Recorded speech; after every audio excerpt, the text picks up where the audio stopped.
We're live, huh? Yep. Hello, everyone. Thanks for coming to one of Ray's virtual tastings, Ray's Wine and Spirits here in Wauwatosa, Wisconsin. I'm Nate Norfolk. I'm the Wine and Spirits Director here at Ray's. I'm also a certified sommelier. This is this is a concept that's probably near and dear to everyone's heart. We're going to discuss three different Cabernet Sauvignon based wines from California, and they're all from the 2018 vintage. One little housekeeping thing I'll tell everybody: if you're when you're watching this through YouTube, you can chat with us if as long as you have a YouTube account and you're logged in.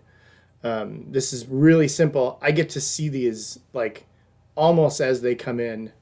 Our my assistant here, Eric, helps me out with that, and he sends me the questions as you send them in. So feel free, everybody, to do questions in real time. If some of you did this a couple weeks ago with us, I did a Q&A part at the end. Since I'm just facilitating this myself, just shoot out questions as we go along. 2 weeks from now, we're also going to do the same format with Gamay-based wines from France. Those are all available to purchase through the website. I'll remind everybody, if you fall in love with one of these wines, you can buy it through our website at raisewine.com. There's a 10% discount for 12 or more wines, however you mix those up. So you can add other things you want to this. I'll get started with this. I called this California Cabernet Compendium kind of as a somewhat cheeky thing because we're going to observe three different wines from three different regions in California. And I'm going to start out. Everybody should be able to see. We've got this. Oh, 1 second. Yeah.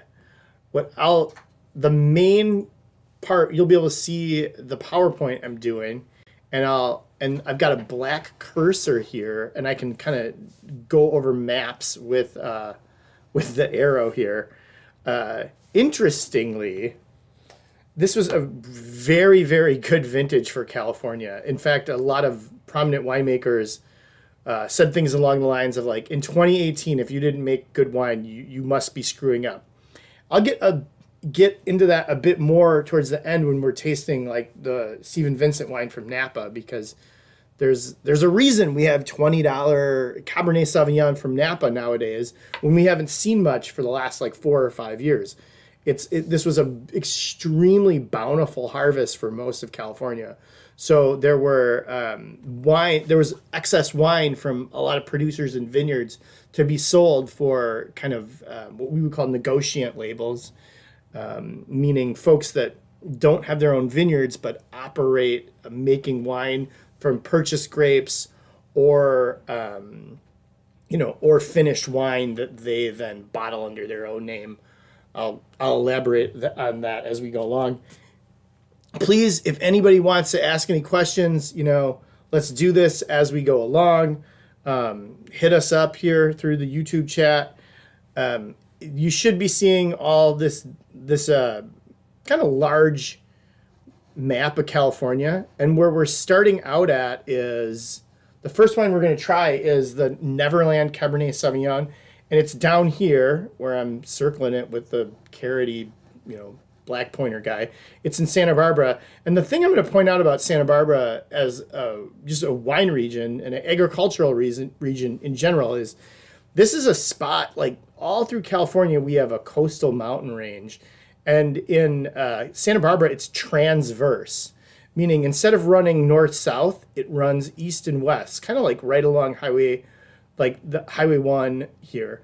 And when at that point, what happens is the closer you are to the ocean, the more likely, the cooler you are. So most of Santa Barbara, we think of as a place for more Chardonnay and Pinot Noir. These are cooler climate grape varieties.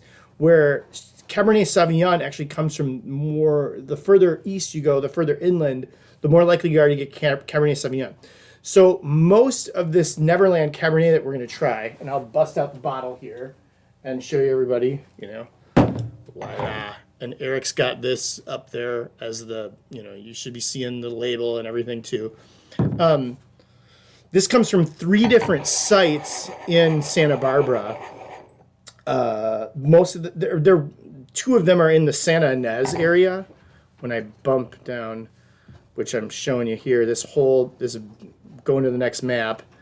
The larger area here on the bottom is Santa Ynez, and there's a couple subregions, but further east you go, the warmer it is. And Cabernet Sauvignon really plays a supporting role in Santa Barbara. Most of it is this is like the third. There's more Pinot Noir planted in Santa Barbara and even more Syrah planted than Cabernet Sauvignon. The guy who makes this, his name's Andrew Jones, and he's got a really, really cool job.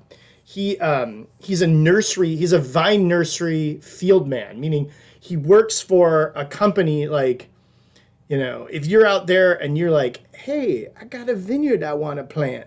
This is the guy that then comes to your site, checks it out, and is like, hey man, you might want to make Pinot Noir, but everything you got going on at this land really is talking more Cabernet to me, bro. So he does that, but because he works for a place that sells literally vines to vineyards, he tours vineyards throughout California's Central Coast, and he goes to hundreds of them. So he's also a winemaker on the side, and this touring all these vineyards gives him the ability to A, work with his clients, people that are already his clients, or B, find really neat vineyards that might have things, he makes other wines under a label called Fiction that, he does Old Vine Carignan and really kind of obscure grape varieties that aren't at the forefront of California viticulture like Cabernet Sauvignon is. This, though, is he calls it Neverland. It's Cabernet Sauvignon, and it's aged 10 months in barrel. He doesn't disclose what all those barrels are. 30% of them are new American oak. This is a pretty standard formula for California Cabernet Sauvignon. Most of it at this price point, around $20, is barrel aged in some way. Him doing this in 30% new American oak is he's spending some cheese on these barrels, okay, folks? I've really liked this wine for the last 3 vintages, and I've got to say, with 2018, this is the best version I've had of it in the last 3 years. I hope this is always weird. I'm usually tasting with a bunch of people, and it's a whole group, and we're laughing and being kind of cheeky. Like I said, Cabernet is kind of an anomaly for Santa Barbara. If you're drinking this at home, this is what I think everybody should do. And this is what I'm going to suggest you guys do. I know I got into the first wine right away. I'm going to back up I'm going to go back 1 slide and say the coolest thing you could probably do is if you've got all 3 of these and you've got them open and you can put them in 3 glasses and have them out and kind of switch between them, you should do that. I know there's drinking involved and we're grown-ups. Let's at least keep the drinking to a point where we can keep track of what glasses we have. So I suggest we pour all 3 wines and have them out in front of us, kind of left to right. Your left should be the Neverland. In the middle would be the Catherine Goldschmidt. And then, the Stephen Vincent would be the last one on your right. Eric, can we see this if I do it this way? Am I doing a good job? Just the tops. Just the tops? Oh, okay. All right. Here we go. Da-da-da. 1, Neverland. Ta-da. 2, the Catherine Goldschmidt. 3, the Stephen Vincent. That is the order we're going to do them in. Neverland first, Catherine Goldschmidt from Alexander Valley in Sonoma, second. And Stephen Vincent from Napa Valley, third. We got this, kids? Yeah. Think that's enough time, my guy? All right. Folks out there in YouTube land, you can do this with me. Now I want to keep them straight. Yeah, so I've been digging this. I remember when we first tried it a couple months ago when the 18 vintage just came out. I loved that there was like a cocoa-y quality to this. It doesn't seem to have kind of the ripeness and richness that like Napa Cabernet Sauvignon does, but there's always like a savory, like dark plummy fruit thing meets like a little cocoa kind of toasted barrel note. It's almost a little coconutty from that American oak. I get some cedar on it too. Like I said, Cabernet Sauvignon is somewhat of an anomaly in this area of Santa Barbara. And you'll notice, I'll touch on this again when we get to this. You'll notice this is not 100% Cabernet Sauvignon. Something to think about with which is California wines in general. And in California, if we label a wine by what variety it's made from, meaning in this sense, the variety is the grape that it's made from. Most California wines are labeled by the grape and the singular grape or the blend of grapes that they're made from. But you can just straight up label something as Cabernet Sauvignon on the front label without disclosing what else goes into it. It just has to be 75% of that grape variety. That's a rule that's established. That's a rule throughout California. Oregon, for instance, has a much stricter, and off the top of my head, I can't remember if it's 90 or 95%. So this does vary from place to place, but throughout California, if I call something Cabernet Sauvignon, it has to be a minimum 75% Cabernet Sauvignon. In this case, we're dealing with Cabernet Sauvignon, 98%, and 2% of a grape variety called Petit Verdot. Petit Verdot is pretty gnarly stuff and is really, really deep. Has lots and lots of color to it, lots of extraction on its own. I mean, the times I've had it on its own, I've almost found it to be an nearly undrinkable red wine because it's so heavy and so tannic. This is... There's not a lot of Cabernet Sauvignon from Santa Barbara County, but Santa Barbara County in general has, especially the eastern part where this comes from, is the land is not nearly as valuable as land in places, especially like Napa or Sonoma. So there's some values to be had there, definitely. The two main vineyards that this comes from are called Tommytown and Rancho Arroyo Perdido. Those are both in Santa Ynez. And then there's a vineyard called Norfolk that's just outside of the actual broader Santa Ynez AVA. And AVA stands for American Viticultural Area. So in this sense, this AVA is the broader Santa Barbara County. Like we said, back to my PowerPoint, this whole... I always think of I almost think of like Santa Barbara and not like heel like the bad guy in the wrestling match, but like it's almost like the heel of California, the way it there's that transverse mountain range. You can kind of see it as I get it. The main town here is called Lompoc, and you can kind of see where there's the break in the mountains there.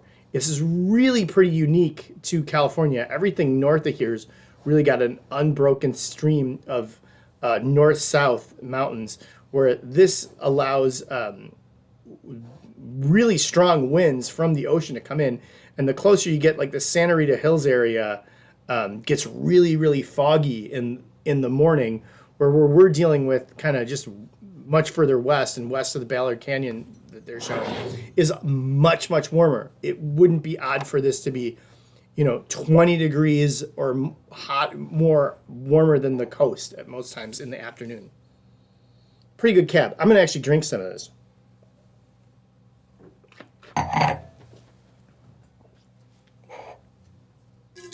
Look, guys, I'm not going to get totally schnockered here. I'm actually spitting this stuff out. I don't know how much everybody wants to go into the. I feel so weird being it like this is how I think this wine tastes without interacting with another adult, but nonetheless, like I would say this is a medium tannin. Like it's got a somewhat velvety texture to me. The acid in a positive way is like also kind of medium plus maybe. It's really bright. It reminds me of like plum skins, almost. I like to say plums, but it really reminds me of plum skins. And there's like a subtle black raspberry character to it. And I taste a lot of barrel. I taste the barrel in this more than I feel it at the texture of it because I get like a kind of baker's chocolate, cocoa, slight coffee character.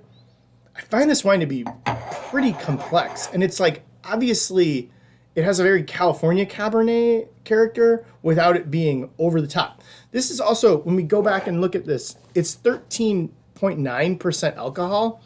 This is on like the lower this is on the mid to low average for California Cabernet. One part also why it has that kind of freshness and crisp quality. I also think the American oak in here gives it kind of in a really positive way, like a cedar and dill character, which is really adds to the complexity of the wine. I would say, and I guess we'll talk about this a little bit more. I don't want to elaborate too much on it, but one of the things I like about wines from this region in general is sometimes I find them to be more complex than they are intense. The Pinot Noir from Santa Barbara, though, can have its really intense moments, but they have a very great like fruity versus savory quality to them. All right. Anybody, if you have any questions or comments, feel free to shoot me something.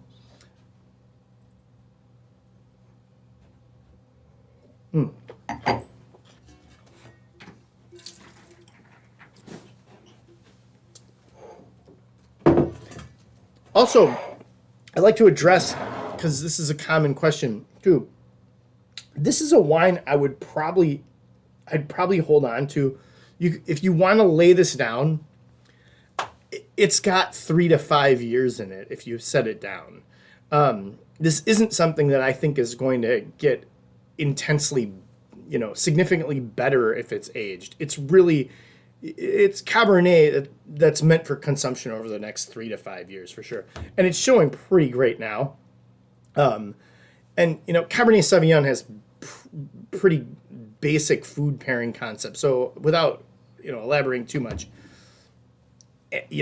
just about any type of red meat out there, pork, you can do this with pizza, burgers, barbecue, the classic things like heartier.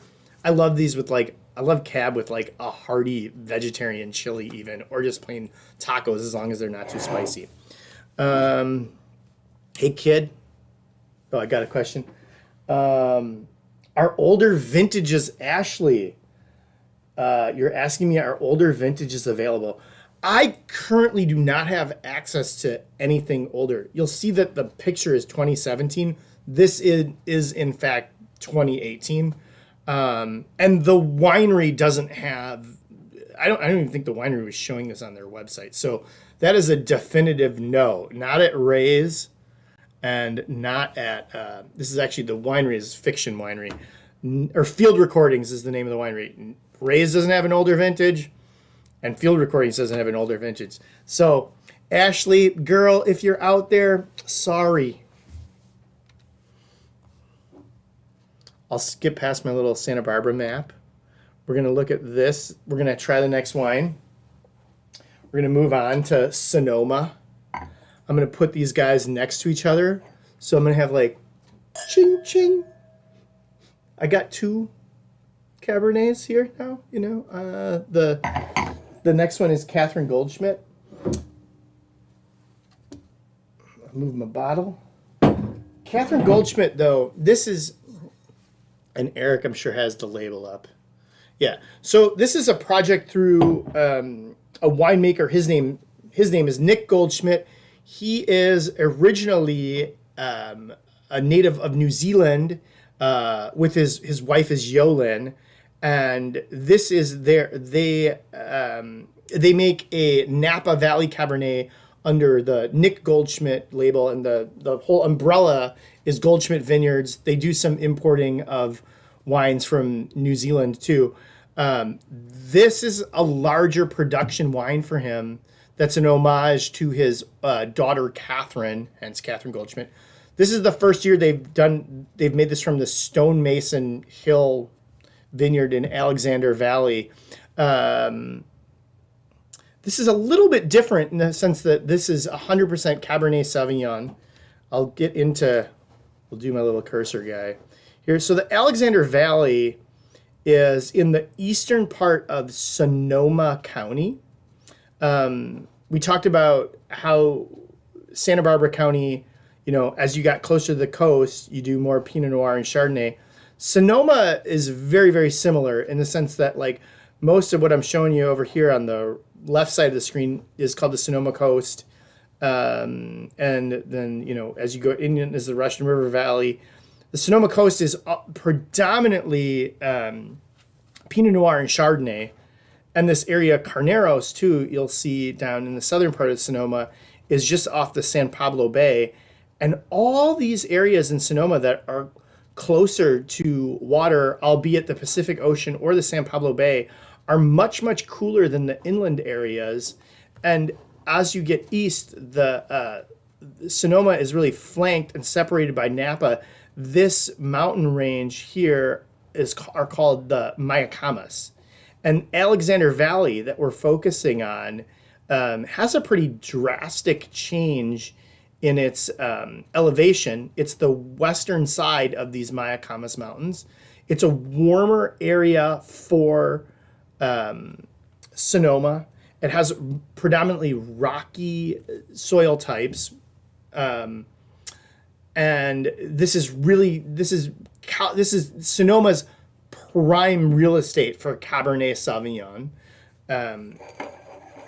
Once again, interestingly, as a vintage, 2018 started out on a much colder than typical in the Alexander Valley. And there were even parts of very, very high up in the Mayacamas that there was snow at some points. Before they had, bud break or anything, there wasn't a frost problem here. But this started out as a relatively cool vintage, and because of that,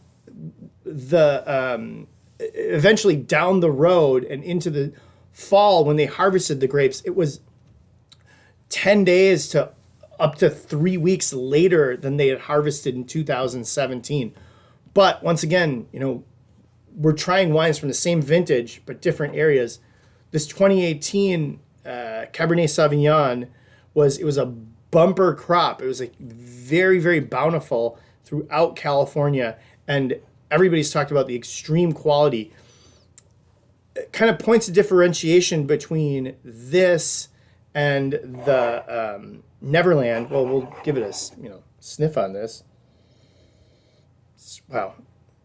This is the wine of the three wines. This is the thing I think has the most, probably the greatest potential for long-term aging. And by long-term aging, I think this could hang out for maybe up to a decade.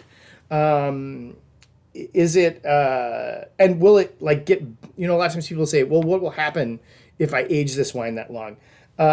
This will definitely it'll soften up a little bit. It'll become more savory. It'll lose some of its primary fruit. When we talk about wines from Alexander Valley and we contrast Cabernet Sauvignon from Sonoma in general with Cabernet Sauvignon from Napa Valley, a lot of folks will say Sonoma Cabernet Sauvignon usually has higher acidity. They're snappier. They don't have quite the lusciousness and ripeness of fruit. They can have slightly herbaceous qualities to them.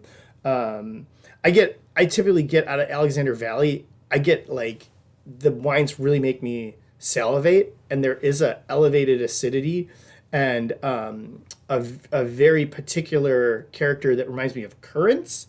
I guess I should drink this. So this is aged 90% in French oak, 10% in American. 20% of that French oak is new, and they age it in those barrels for 12 months. It's got even a currant thing on the nose. And in like a good way, reminds me a little bit of like the raisins you got in the box. Were those called Sun-Maid?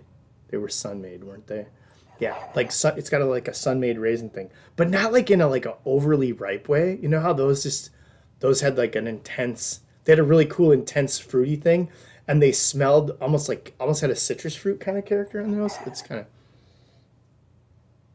And once again, this has got like a little cocoa-y kind of like a cocoa-y, just subtle vanilla thing happening to me. But really bright, and also has some red fruit characters to it too. I know a lot of folks in Wisconsin get down on the rhubarb and grow the rhubarb. And this has got a touch of rhubarb to me on the nose. And when it opens up, there's like kind of classic strawberries. It's funny, the more I smell this, the more it's got red fruit character.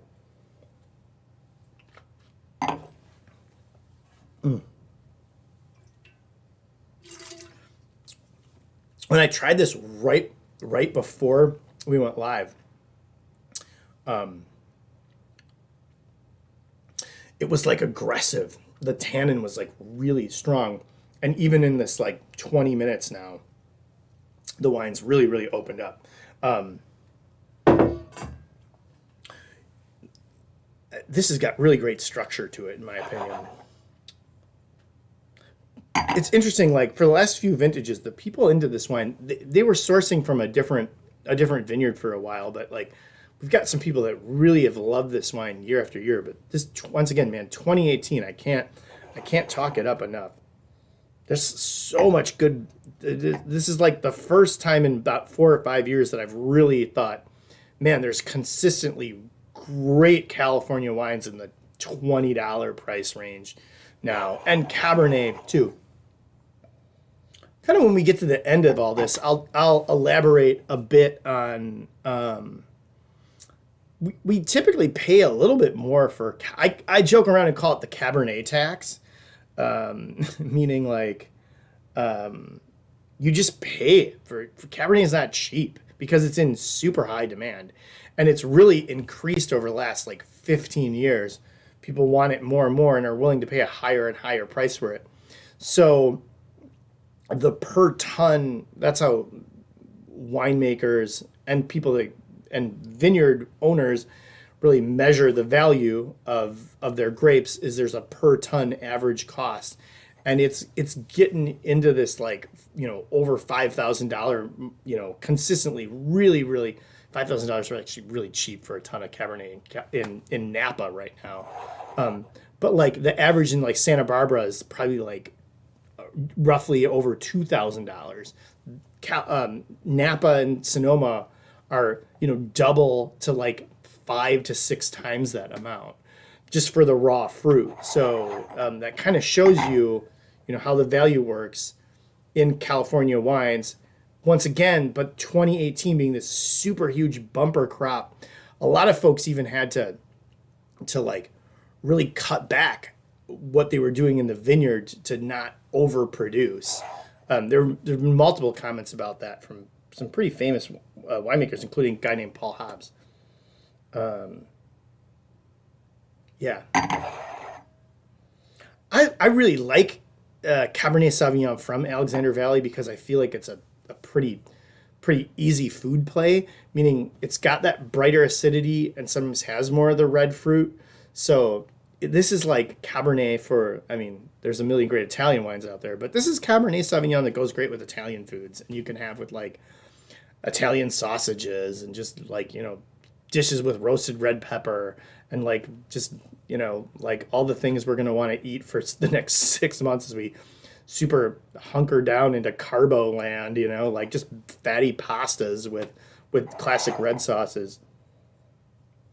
And the classical, you know, grilled foods, pizzas, the whole nine yards. Cab, like I think people kind of really love Cabernet and try to force it into situations with food.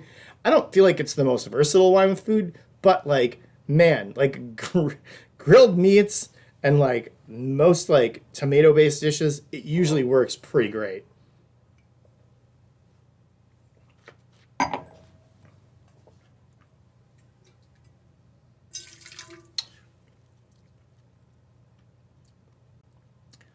Man, lots of barrel character on this too.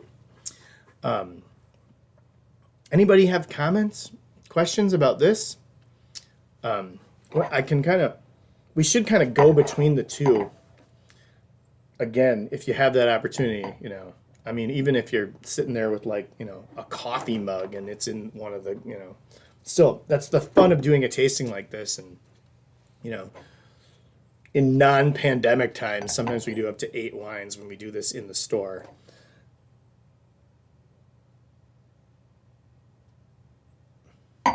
Man, smelling these side to side, I can't get over, to me, how coffee baker's chocolate the Neverland is from Santa Barbara.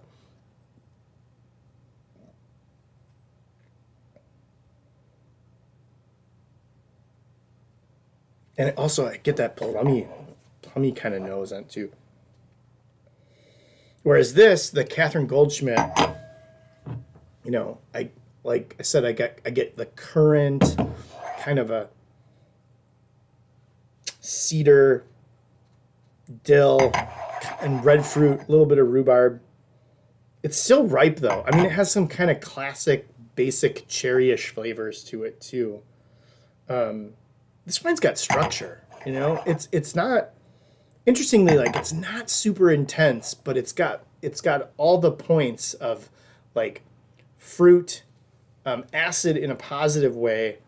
It shows off the oak, you know, and the wine's ripe and rich. I'd say it's like I'd call this full bodied. Is it like hitting you over the head? No. It's 14.5% alcohol. So when you have these two side by side, this is the richer, fuller wine.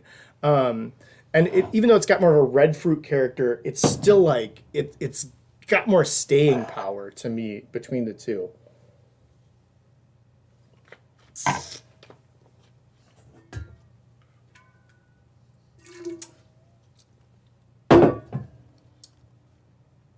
Wow. Do people want to ask questions? What's going on out there? Am I keeping everyone entertained? I'm so reliant on doing these and usually having like live people in a room and being able to tell some just kind of maybe sometimes not so safe for work jokes. All right, we looked kind of deep into the Alexander Valley. My suggestion too for folks, if you like this style of Cabernet, like here at Ray's, we probably, at any given time, probably have a dozen to 15 or more Alexander Valley Cabernet Sauvignons. They typically have this flavor profile. I'd also note that you'll see just to the east of Alexander Valley, when I look at the PowerPoint, circling, is this area, the Knights Valley. The Behringer family really spearheaded creating this as its own AVA and did heavy plantings in the kind of mid 20th century here. These wines from Knights Valley have a strikingly similar flavor profile, in my opinion, to Alexander Valley. Also, this is the Cabernet corridor, as I call it, in Sonoma. And probably the one really great spot for Cabernet in Sonoma. You get some from Dry Creek and Rockpile too, and those can be pretty monstrous at the same time. But this is like this is classic Sonoma Cabernet, and at a really good price point. This is, you know, probably my value pick for Sonoma Cabernet. All right, I'm gonna move on here, and we're gonna get out the third wine. I'll I'll bump this out a little bit. We're gonna do Stephen Vincent Cabernet, and I'll move past the notes into the just a little bit of a look at Napa Valley as just its own. I'll bounce back between these. So Napa Valley is, this is an interesting little tidbit of information here. So it's 4% of California wine is made in Napa Valley. So only one out of every 25 bottles of California wine comes from Napa, right? But in most years, it is responsible for roughly around a quarter of the gross revenue of wine in California. So it has per bottle an extremely high cost compared to the rest of the state. This is a kind of interesting thing. It accounts for 4/10 of 1% of the world's wine. That's a little bit confusing of a stat. So that means if you had like a thousand wines, only 4 of them would be from Napa Valley worldwide. Cool stat there. This is kind of the outline of the county where we're concerning ourselves. Oops, kid, are you controlling this? No. I'm having a hard time moving. It's not moving me back. Here we go.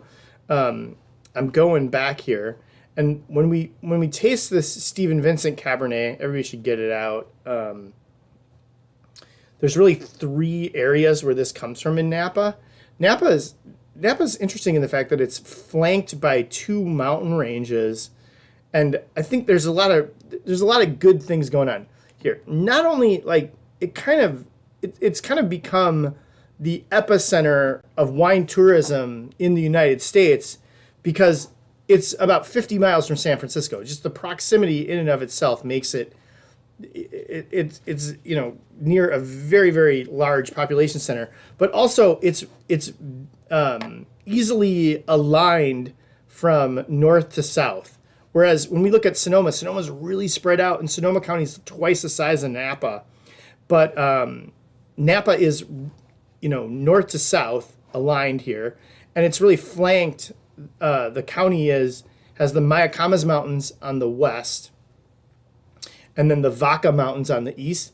And most of the major wine production areas are either on the valley floor between those 2 mountain ranges or in the mountain ranges themselves. Let me make sure we still have no questions. That's pretty cool. I'm trying to go to the next slide. Do I got to clip and slip? What do I do here, kid? Oh, here. Oop, nope. Wrong. Back here. So we're going to try it. This is Stephen Vincent Cabernet Sauvignon. This is from the 2018 vintage. And I'm going to go back to the, touch on a topic that I brought up earlier. Like I said, California wines, when we call something Cabernet Sauvignon, really it only has to be, like the minimum is 75% Cabernet. We can add other grape varieties to that. In this sense, this wine is 79% Cabernet. There's 14% Merlot and 7% of that grape Petit Verdot that I was talking about that has really it's got a lot of chutzpah to it. Petit Verdot is like a gnarly, thick, heavy red.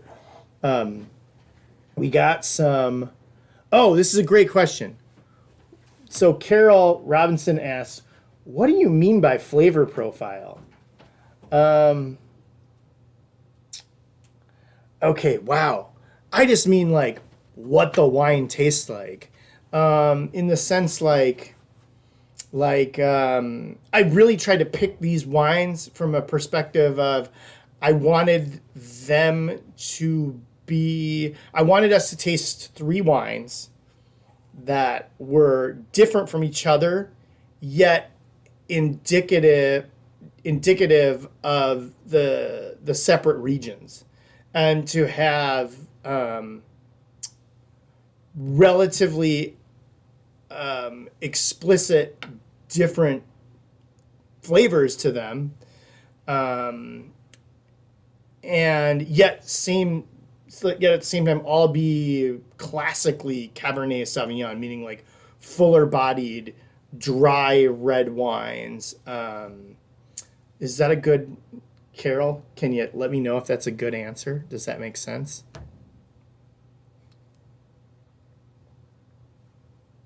I'll wait for your answer and then I'll move on to Elizabeth. So, Elizabeth Sheehy says, you mentioned the cost per ton. How does it translate into cost per bottle? I.e., what would the cost per bottle be for these wines? Oh, sure. Well, we talked about this. Yeah, yeah. So that cost, man, that cost per ton. I mean, obviously, the more the cost per ton is, the more it translates into how much the wine costs. Wow.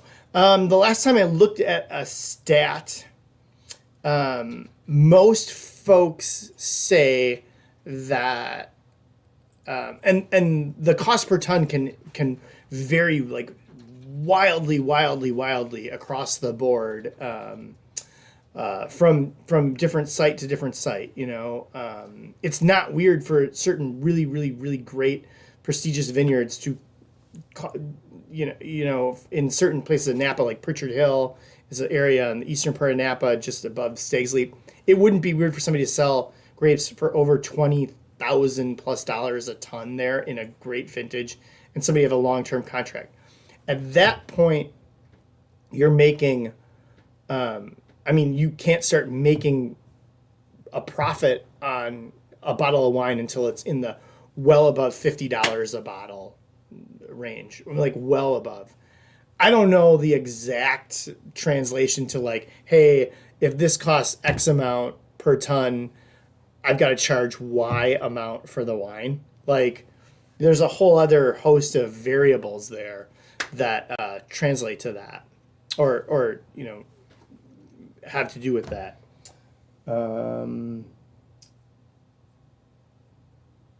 But obviously, I also picked these three wines because they're all right at about $20 per bottle too. So I'm using the X factor, or the different variable here is we have Cabernet Sauvignon. It's all the 2018 vintage. They're all about $20 a bottle. The only difference is really a little bit of the other grape varieties added, and what regions in California they're from. So that's the main variable here. Isn't the cost with these three wines, but it's the geographical locations that they come from. And that also leads to me, Elizabeth Sheehy says, what's the difference in the soil for the wines? How do the soils impart taste on the wine? This is a hotly debated question, meaning I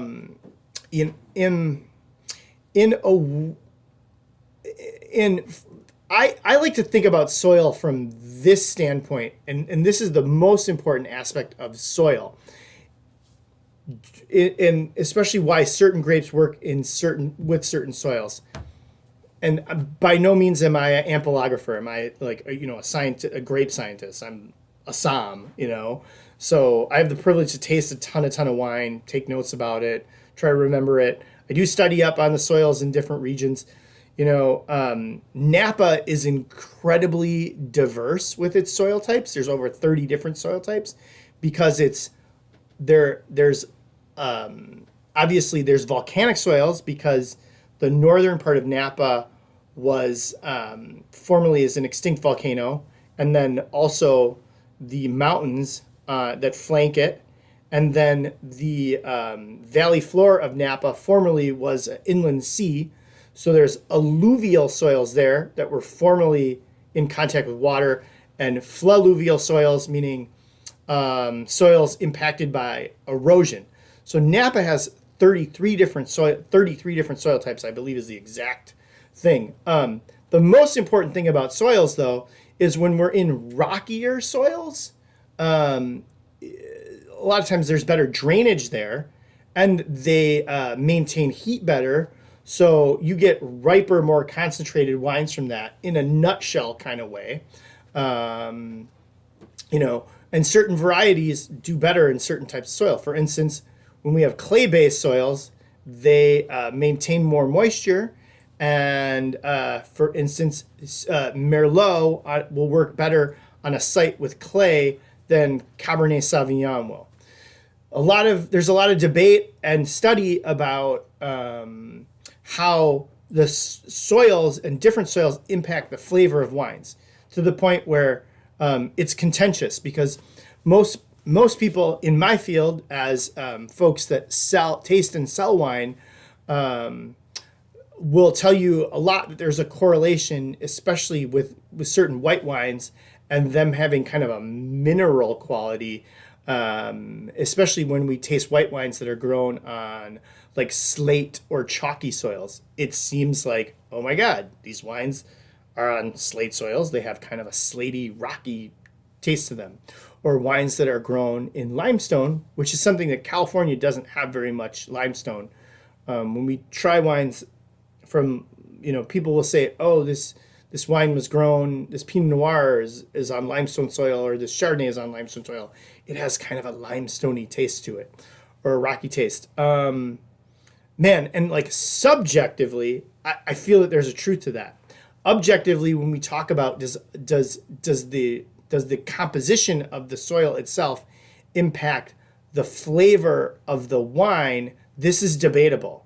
Now, does the soil's ability to retain heat and or moisture have impact on the flavor of the wine?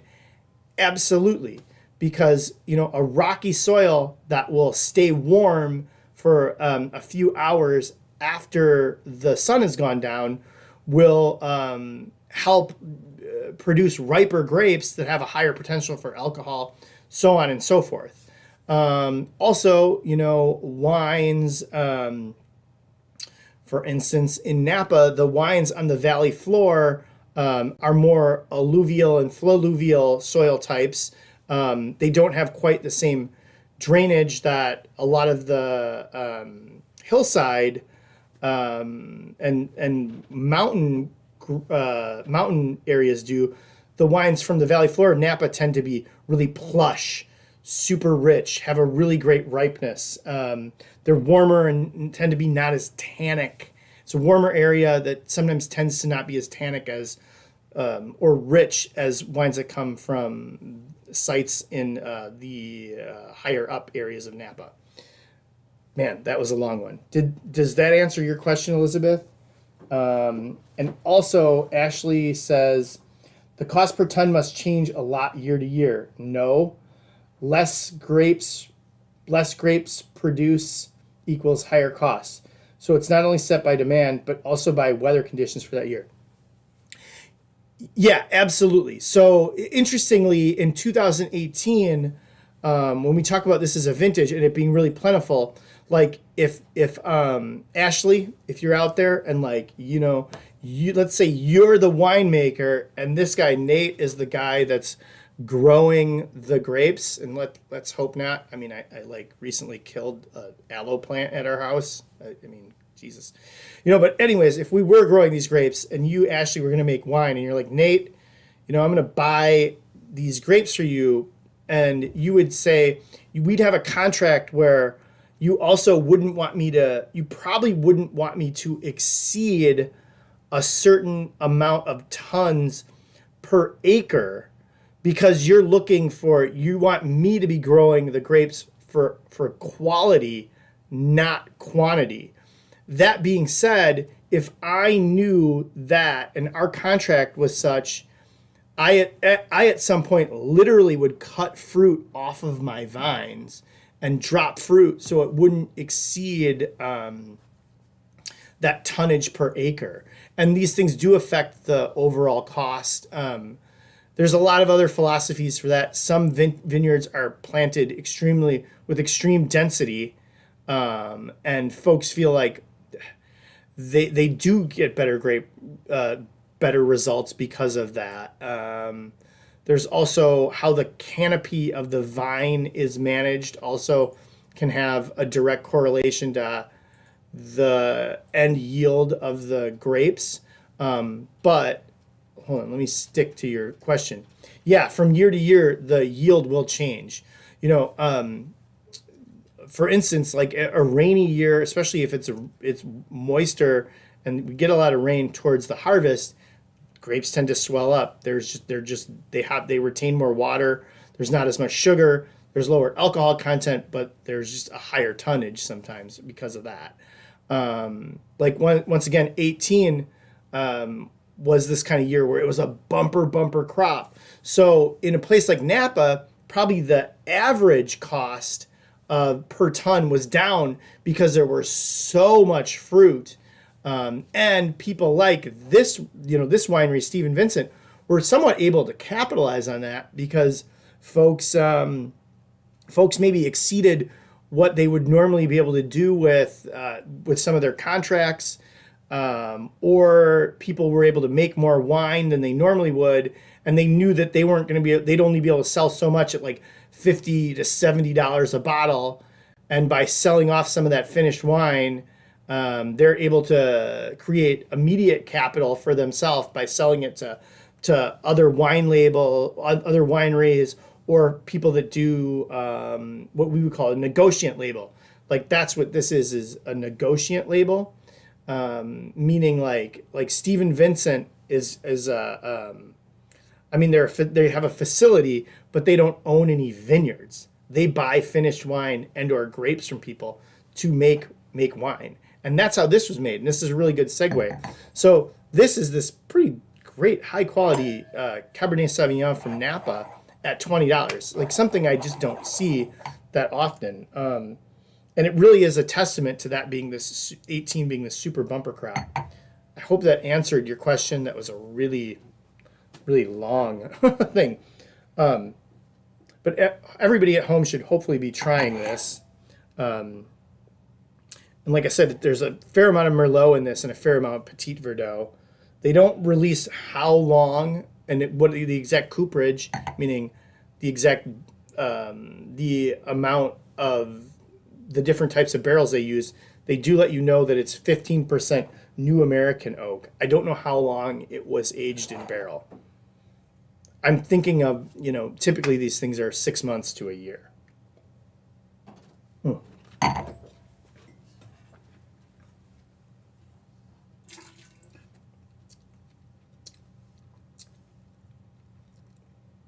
This has the same alcohol ABV, or they claim to have the same alcohol by volume as the last wine, but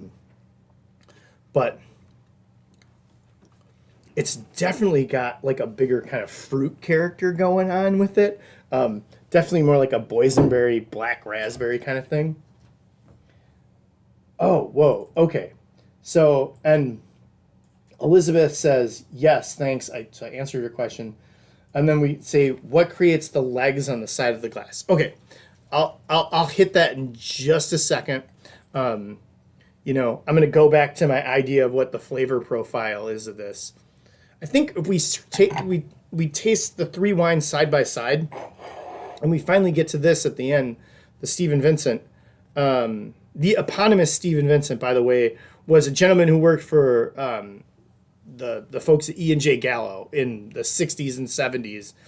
And then he also worked for the La Crema winery. He had a long history of starting up what became major California wine brands. And that's kind of the concept between this is what we would call a negotiant winery. It's all about, buying finished wine or grapes from folks that maybe made too much wine in that vintage or knew they couldn't sell what they've got all on hand on their own. So when we look at I'll talk about the legs. So when we look at the legs, this is a really common question too when we're doing wine tastings. So a couple things are going on when we look at the legs in a wine. So the first thing that when we swirl these around and we see that there's kind of a tearing effect that happens, and we get like a clear liquid that slowly goes down the side of the glass. And it's hard because it's hard to compare and contrast these things. You know, basically, when we have sweeter and or higher alcohol wines, sweeter and or higher alcohol wines will just produce a greater amount of these tears, and they will take longer to go down the side of the glass.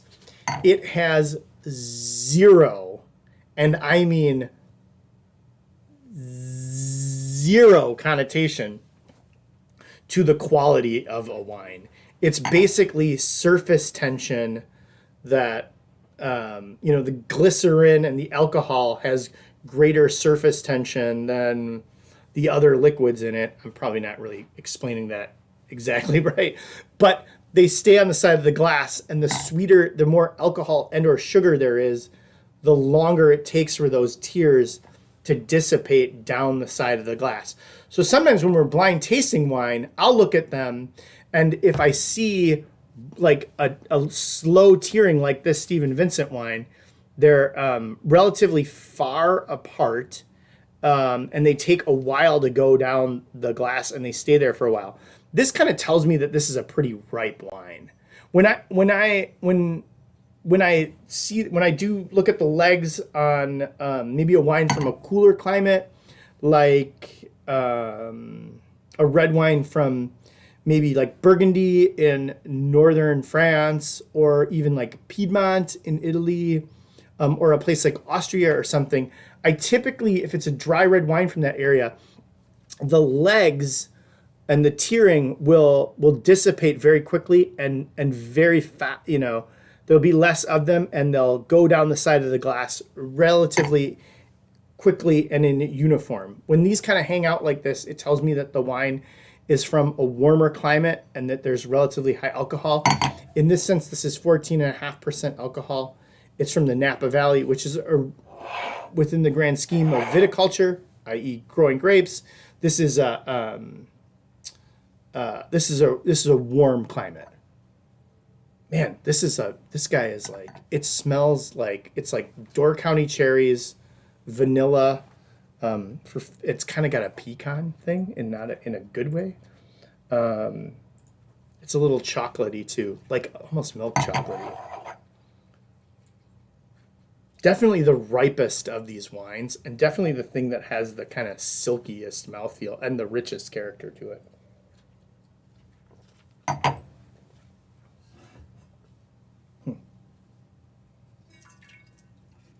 Oh, great. So there's a question about what's the difference between character, what are the different flavor profiles between French and American oak. Man, we talk about this a lot. Like, wow, I would definitely say the big flavor characters to me with American oak are, a lot of times I get like cedar and dill flavors from them, where French oak can have kind of a more of a classic like vanilla character to it. They both have a vanilla, but definitely American oak can give you more like a cedar and a dill character to it. It all has to do with the tightness of the grains in the wood itself, and how it's toasted. France very much controls what the forests that white oak can come from there. And man, this is like a whole, we could have a whole tasting that's just about this thing. But for instance, just to give you an idea, like new French oak to me really can have a coconutty, vanilla thing a little more intensely than American oak. Folks will even argue this amongst themselves about it, but American oak to me gives off like a lot of times like cedar, dill, even like tobacco-y kind of characters to it. Good question. Yeah. French oak is a lot more expensive. Like it's not weird for a single French oak barrel that's roughly 50 gallons to cost in excess of $1,000. That's not odd. American oak barrels range from can be are sometimes half that cost or less. Um,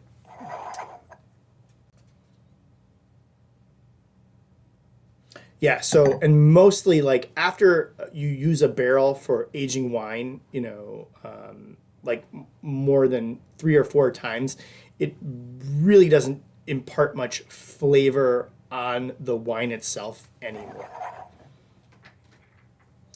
Surprisingly, I chose these three wines too because they all had none of them were explicitly super, super oaky, but they all had a small portion of new oak barrels that when I initially tasted them, I felt kind of came through in the wines. Elizabeth says, why does oak impart vanilla or how does it? Oh, this is a great question. Literally, like vanillin, the thing that we, on a molecular level, identify as the taste and aromatic quality of vanilla, is in oak barrels. And when we toast those barrels, or when we caramelize the sugar, like by toasting the barrel, we are or the oak to turn it into a barrel, to actually bend the staves and make it into a barrel, like by toasting it, we caramelize some of those sugars and we bring out what we call lactones, which are those like toasty vanilla tobacco-y flavors that are sometimes even kind of mapley. That stuff gets brought to the greater amount of those sugars get concentrated on the surface of the oak that the wine comes into contact with. To do a parallel, like people are pretty gentle when they toast wine barrels. Like a lot of whiskey barrels, though, are like really, really, really like deeply, deeply, deeply toasted, and to the point of charred, because the one of the few things giving a spirit its flavor is the barrel, whereas winemakers usually are somewhat try to be pretty judicious with how charred their barrels are, because they want people to be able to taste the fruit of the wine, not just those barrel characters. Great questions. Super good. I do want to say, I think in aggregate, we notice that wines kind of from Napa do have an explicit kind of ripeness, and they're intrinsically a little more what folks like to say is fruit forward. And I talked about the size of Napa. Man, Napa's really, really expanded in the last like 3 decades. And one thing I'll break down and kind of bring this to an end. This is kind of this last these last two pie charts kind of show you, about 100 years ago, Cabernet Sauvignon wasn't even something that was grown. This is reference to Napa Valley. We look over on the left and we see these are the grape varieties that were grown in Napa Valley. The main one was a grape called Alicante Bouschet, and Alicante Bouschet is a grape that's indigenous to France, and it's incredibly prolific. It has super, super high yields, and it's really, really dark in color, and it consistently ripens pretty easily. Folks grew that because it was easy to make wine out of. And we didn't have all the industrial manner to harvest things and transport it the way we do now. The ascendancy of Cabernet Sauvignon as a popular grape variety, really, there are folks like Charles Krug and Robert Mondavi and the Beringers who've been doing this for a long time, but really it's a product of mid 20th century America. And specifically the 1970s is really when this all took off. That's a whole other story. But globally, folks in California saw that Cabernet Sauvignon was the main grape variety of the most expensive and renowned grape varieties in Bordeaux in France. They demanded the most money of wines on a global level at the time, and vignerons, i.e., winemakers in California, said, "Hey, we have a climate where we can grow this grape variety." And really, it's the ascendancy of the last 50 years has been stratospheric, and it's really taken off, and it's become synonymous. It's been a grape variety that's now synonymous with California. And as we look at this last pie chart, these two pie charts, we see that in the last 90 years, the landscape for Cabernet Sauvignon, the demand for it is Napa Valley's composition has totally changed. It's now dominated, and over almost half of the vineyard sites in Napa are Cabernet Sauvignon, where 90 years ago it was, it was virtually nothing. The other question is, Elizabeth asks, how do you think fires will impact the 2020 vintage? Man, it's bad. I say that and I do a little snicker there, but it's bad. It's bad because these things happened during harvest. Like 2017, when most of the fires happened, when there was a really, really bad fire season too. About 90% plus of grapes had been harvested in Napa, whereas this season it's I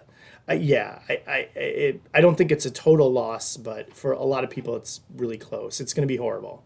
It really is. It's kind of one of the reasons I'm showing these 2018 wines, because I think for the next, especially 18 months, first, this is a really excellent vintage, and it was a bumper crop, as I mentioned too. And I think we're going to be seeing 2018 wines as probably for the next 18 months it's going to be the most viable vintage for California Cabernet that's going to be available on the market. And we as a wine shop, this is the thing I should be doing to get folks like you to find you interesting wines that are in demand that are relative values. So yeah. Hey, thank you everybody. I think Eric and I'll keep this up for another 10 minutes, and we can, I'll take other questions up until about 20 after 6. Yeah. Hopefully that answered everybody's questions. I guess I'll hang out and drink, probably make a couple jokes with Eric. I think you did good, kid. Thanks for helping me, man. Yeah. Yeah, if you guys have any other questions, let me know. I think one's coming in. The kid's shooting me. Man. Oh, this has been awesome. How long did it take for you to become a sommelier?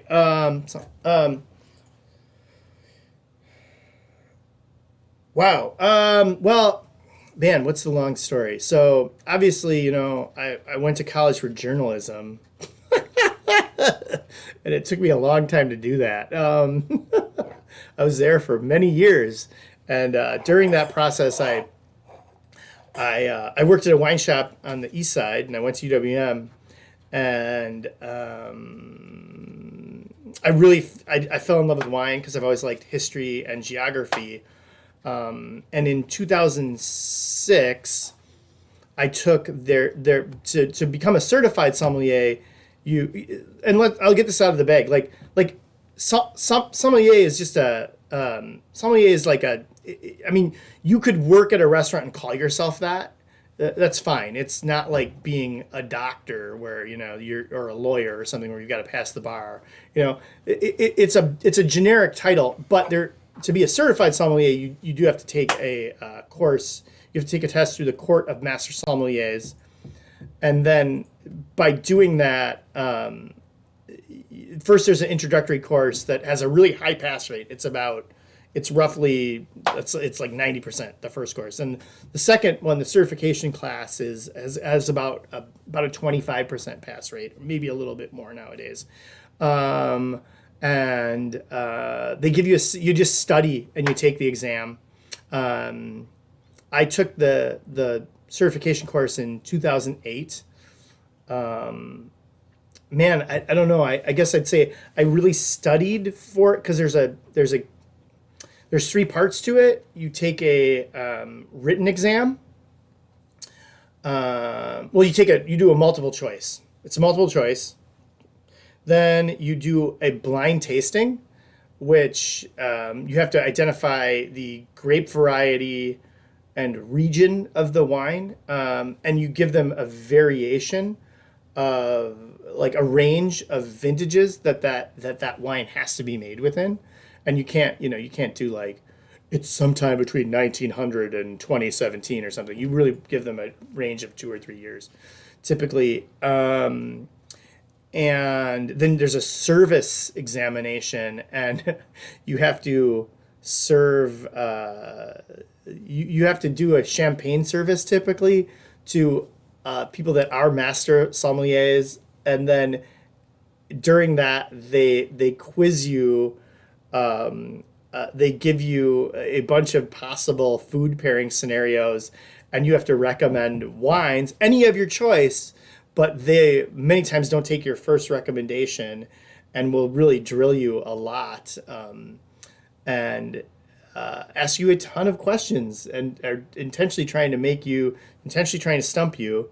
A lot of people think that the blind tasting aspect is really incredibly hard, and can be, like, oh my God, how could you possibly do this? But really they give you a syllabus for this, and there's what we would call a range of testable wines, meaning like they're very much concerned with you having a knowledge of what are the classic wines of the world and being able to taste those do a blind tasting and identify them.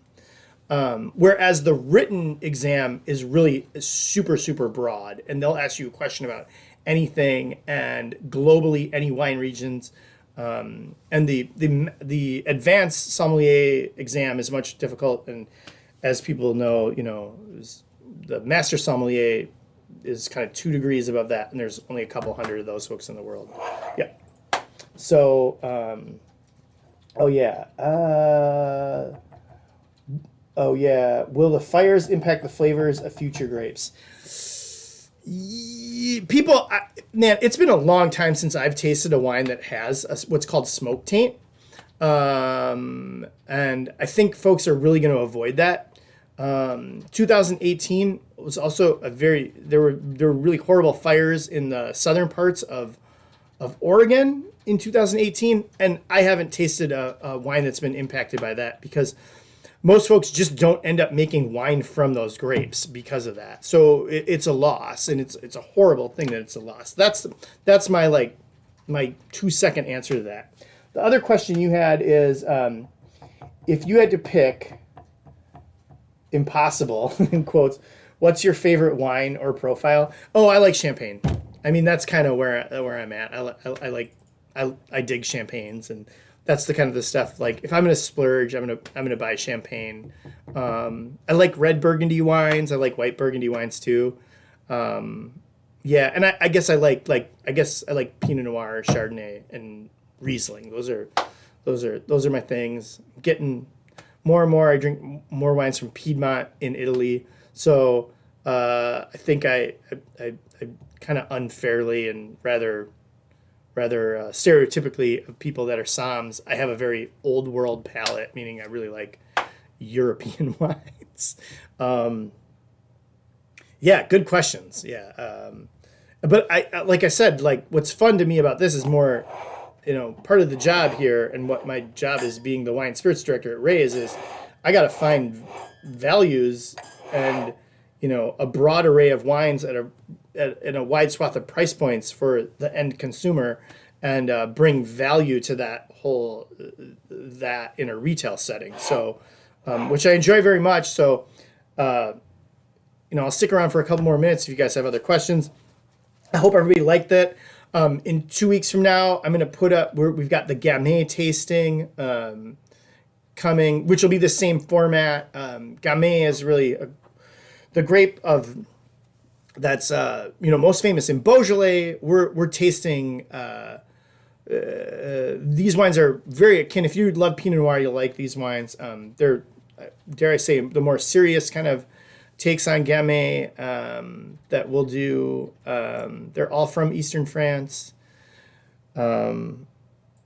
Just personal favorites of mine too. Really super, a little more versatile with food than I feel like Cabernet Sauvignon is. I think Eric, we got to make sure we put you can find that on the event space. And then I'm going to do, the date should be like the 14th of November. I'm going to put this up next week. We're going to have, I'm going to put up, I'll do this with sparkling wine, like bubbles and champagne. And then I'm working to get a guy named Dan Pilkey, who's a master sommelier, who lives in Chicago. He works for the importer and winemaker Paul Hobbs. I'm going to have him we'll have a discussion. I'm going to pick 3 wines from his portfolio. That guy is amazing. He's a genius. Dan Pilkey, master sommelier. I'll get that up on the website next week. I'll hang out for a couple more minutes, drink a little bit of the Stephen Vincent Cab, which I thought was pretty darn good for $20 from Napa. I made it through this whole thing. Folks that come to most of the classes know, like, it's usually expletive laden and very animated. So I feel a little bit out of my element. I don't think I got one single joke in here today. Ooh, man, this is an easy drinker for sure. Oh, here's something come. We're going to wrap it up. All right, folks. We're going to sign off here. Thank you so much. Have a wonderful evening and take care.